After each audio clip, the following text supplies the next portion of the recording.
Hey everyone, good morning, welcome back to my channel. আশা করি তোমরা সবাই খুব ভালো আছো। আজ হঠাৎ ভাবছো তো সেজে গুজে কেন ভিডিওটা স্টার্ট করলাম, সেটা জানার জন্য তোমাদের পুরো ভিডিওটা দেখতে হবে। তো এখন আমরা রেডি হয়ে নিয়ে সবাই মিলে বেরিয়ে পড়েছিলাম। এখান থেকে ডাইরেক্ট মামুর বাড়িতে গেছিলাম। একটা সাডেন প্ল্যান হয় যে আমরা একটা জায়গায় যাব, তো সেটা অবশ্যই তোমাদের সাথে শেয়ার করব। পুরো ভিডিওটা দেখতে থাকো।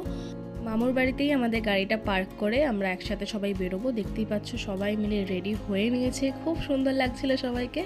ওহো, তোমাদের সাথে তো একজনকে মিটই করানো হয়নি। তো চলো, এই যে স্যার বসে রয়েছেন, সব থেকে বড় মেম্বার আমাদের সবার মধ্যে।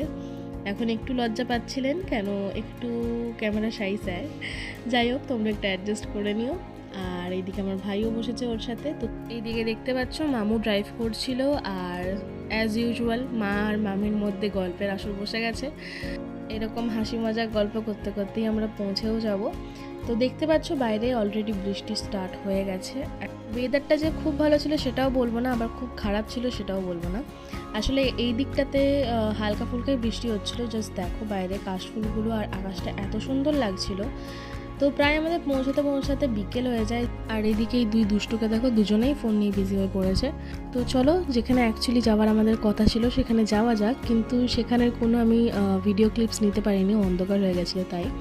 আচ্ছা, একটু আগে যে ক্লিপটা তোমরা দেখতে পেলে সেটা আমার বাবা ক্যাপচার করেছে। তো সেটা দেখে আমার ভাইও বলছে যে তাকেও একটা ক্লিপ ক্যাপচার করে দিতে হবে, সেও একটা ভিডিও বানাবে।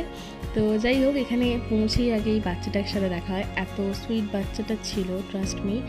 আর এখানে দেখতেই পাচ্ছ আমার বাবা ভাই যেখানে যায় এইটা কম্পালসারি, এই কাজটা ওরা করবেই। আমার হাতে যেহেতু ক্যামেরা ছিল তাই জন্য ভাইয়ের কাছ থেকে আমি একটা দুটো বিস্কিট নিয়ে বাচ্চাদেরকে দিলাম। তো ওরা খাক আরামসে। আর এদিকে এখানে আমার মামি আর মা দুজনাই কিছু একটা বলছিল। আর এই যে আমার মামু, তোমাদের সামনে থেকে দেখানোই হয়নি। আচ্ছা, তো এখন রিভিউ হবে কোল্ড ড্রিঙ্কসের, তো সেটাই করা হচ্ছিল। টেস্ট করে বলা হবে যে কীরকম খেতে। কোল্ড ড্রিঙ্কস আর আইসক্রিম খেতে এত ভালোবাসেও। দাঁড়াও আগে ভালো করে টেস্ট করে নিই, পুরো ফুড ব্লগারদের মতো রিভিউ দেবে। যা আগর ভালো লেগেছে। অ্যাকচুয়ালি আমাদের যাওয়ার কথা ছিল মাইথন ড্যাম, সেখানেই এসেছিলাম আমরা, কিন্তু অন্ধকার হয়ে গেছিলো বলে কোনো ক্লিপস নিতে পারিনি। তো এই বাচ্চাটাকে টাটা করে বেরিয়ে পড়েছিলাম ডিনার করতে আমরা।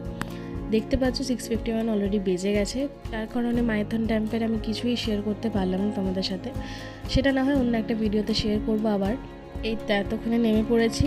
আর এইদিকে দেখো, ও এসে জিজ্ঞেস করছিল সবাইকে যে ছাতাগুলো কার। আমরা ডিনার করতে চলে এসেছিলাম ত্রিশূল হোটেলে। বাইরেটা নর্মাল দেখতে লাগলো, ভিতরটা খুব সুন্দর। এই দুটো বদমাশ এতক্ষণ পর ফোনটা ছাড়লো। তো চলো এবার ভিতরে যাওয়া যাক, বড্ড জোরে খিদে পেয়ে গেছিলো আমার। ভিতরে জায়গাটা জাস্ট দেখো তোমরা, এতটা সুন্দরভাবে সাজানো। আর ভিতরের অ্যাম্বিয়েন্সটাও এতটা সুন্দর। যদি তোমরা জানতে চাও যে এই জায়গাটা কোথায়, আমাকে অবশ্যই কমেন্ট বক্সে জানাবে, আমি তোমাদেরকে সবটা ডিটেলসে শেয়ার করে দেবো। আমি তো বলবো একবার হলেও তোমরা এখানে আসো, কেননা এখানের অ্যাম্বিয়েন্সটা এতটাই বিউটিফুল, এত সুন্দরভাবে এখানটা সাজানো। এই ছোট ছোট ঘর যেগুলো দেখতে পাচ্ছ, এখানেই আসলে সবাই বসে খাবার দাবার খায়। এইদিকে আমাকে ফুল দিচ্ছিল, এখন ক্যামেরা অন দেখে সরে গেল। চলো ভিতরে যাওয়া যাক। এখানে এসো সবাইকে এক এক করে জিজ্ঞেস করছে যে কার কার হাতে ফুল আছে, কার কার নেই। যাদের নেই তাদেরকে এক এক করে দিয়ে দিচ্ছে। তো থ্যাংক ইউ সো মাচ এত সুন্দর একটা ফ্লাওয়ার দেওয়ার জন্য। এরই মধ্যে সবাই মিলে ডিসাইড করে খাওয়ার অর্ডার দেওয়া হয়ে গেছিলো। ভিতরের অ্যাম্বিয়েন্সটা কীরকম সেটা তোমাদের সাথে শেয়ার করছিলাম। দেখো এরকম একটা ছোট রুম টাইপের আছে, তো এখানে আরামসে তোমরা বসে খেতে পারো। আর এই গল্প করতে করতেই প্রায় 7:07 বেজে গেছে, আর আমাদের খাবারও চলে এসছে। আমরা অর্ডার করেছিলাম সুইট কর্ন, প্রত্যেকটা খাবার খুব ভালো ছিল, স্পেশালি এই কর্নটা আমার খুব ভালো লেগেছে। তার সাথে চিকেন পকোড়া, কোল্ড ড্রিঙ্কস যেটা খাবে। আর একটা আইটেম ছিল স্ন্যাক্সে, হচ্ছে পনির পকোড়া। তো আমি তো বলবো তোমরা এখানে এসে খাবার খেয়ে যাও। আচ্ছা, এই গেল আমাদের স্ন্যাক্সের পর্ব, তার মধ্যে এখান থেকে একটু নিয়ে খেয়ে নেওয়া হলো। যাই হোক, এটা হচ্ছে আজকে শো স্টপার আমাদের। ডিনারে ছিল মুর্গ মাসাল্লাম, একটা হোল চিকেন থাকে যেটার টেস্ট খুব ভালো, বাট একটু গরম গরম খেতে হয়। আর তার সাথে আমরা নিয়ে নিয়েছিলাম বাটার তন্দুরি রুটি। কম্বিনেশনটা জাস্ট দারুণ, ভিতরে একটা স্টাফিং থাকে চিকেনের। তো তোমরা এখানে এসে ট্রাই করতে পারো। ঘোরা খাওয়া দাওয়া সব ডান, এবার ঘরের দিকে যাওয়া যাক। তো আজকের ভিডিওটা এটুকুই রইলো। যদি ভালো লেগে থাকে তাহলে please do like, comment, share আর সাবস্ক্রাইব। পাশে থাকা বেল আইকনটা ক্লিক করে অল করে নিও। আবারও দেখা হবে একটা নতুন ভিডিওতে। ততদিন সবাই সুস্থ থেকো, ভালো থেকো। Good night.